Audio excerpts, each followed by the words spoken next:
तो इसलिए जब उनको ये समझ में आता है कि ये तो गलत पार्टी है, ये पार्टी मोदी का विरोध करने नहीं बैठी है तो पूरा देश के विरोध में उतर जाती है, तो इसलिए जिसको भी ये बात समझ में आ जाती है वो उस पार्टी को तुरंत छोड़ देता है। और मुझे लगता है कि एक दिन ऐसा भी आएगा जब खुद अखिलेश यादव ही वो पार्टी छोड़ देंगे और वो पार्टी ही खत्म हो जाएगी।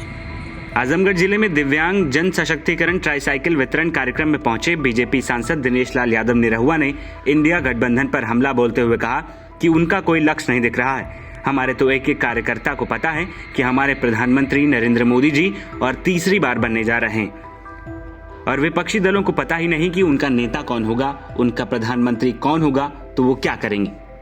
मुझे लगता है कि उनका कोई लक्ष्य दिख ही नहीं रहा है ना। कोई हमारे पास तो एक एक कार्यकर्ता को पता है कि हमारे प्रधानमंत्री जो है वो नरेंद्र मोदी जी हैं, तीसरी बार बनने जा रहे हैं। उनको पता ही नहीं उनका नेता कौन होगा, उनका प्रधानमंत्री कौन होगा, तो वो क्या लड़ेंगे। समाजवादी पार्टी को छोड़कर जा रहे सहयोगियों के पूछे गए सवाल के जवाब में बीजेपी सांसद ने कहा कि कमी अखिलेश यादव जी में नहीं, कमी उनके पार्टी की विचारधारा में। कोई भी व्यक्ति जिस पार्टी में होता है उसकी विचारधारा के हिसाब से काम करता है, उसके विचारधारा के हिसाब से बयान देता है। जितने भी लोग समाजवादी पार्टी के साथ जुड़ते हैं वो कभी राम के खिलाफ बोलते हैं, कभी वैक्सीन के खिलाफ बोलते हैं। वो भूल जाते हैं कि मोदी का विरोध करते करते वो देश के विरोध में उतर आते हैं। मुझे लगता है कि उनका कोई लक्ष्य दिख ही नहीं रहा है ना। कोई हमारे पास तो एक एक कार्यकर्ता को पता है कि हमारे प्रधानमंत्री जो है वो नरेंद्र मोदी जी हैं, तीसरी बार बनने जा रहे हैं। उनको पता ही नहीं उनका नेता कौन होगा, उनका प्रधानमंत्री कौन होगा, तो वो क्या लड़ेंगे। यूपी में आपके भैया जो अखिलेश गठबंधन में हैं, हाँ, उनके साथी एक एक करके अलग होते जा रहे हैं। क्या मानते हैं आप, भैया में क्या कमी रह रही है? भैया में कमी नहीं, भैया के पार्टी की विचारधारा में कमी है। क्या होता है कि कोई भी व्यक्ति जिस पार्टी में होता है, जिस दल में होता है, उसकी विचारधारा के हिसाब से काम करता है, उसकी विचारधारा के हिसाब से बयान देता है।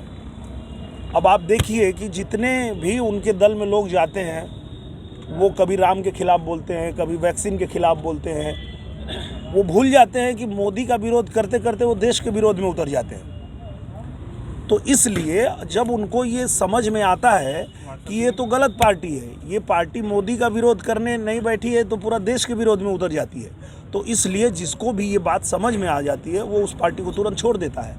और मुझे लगता है कि एक दिन ऐसा भी आएगा जब खुद अखिलेश यादव ही वो पार्टी छोड़ देंगे और वो पार्टी ही खत्म हो जाएगी।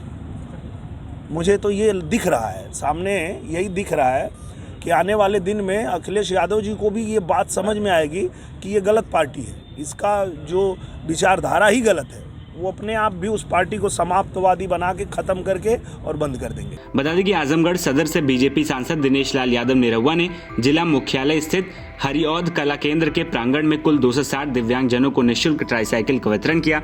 सांसद ने कहा कि दिव्यांग जनों में बहुत प्रतिभा होती है। प्रदेश सरकार उन्हें मुख्यधारा से जोड़ने के लिए विभिन्न प्रकार की योजनाएं चला रही है। NBT ऑनलाइन की रिपोर्ट।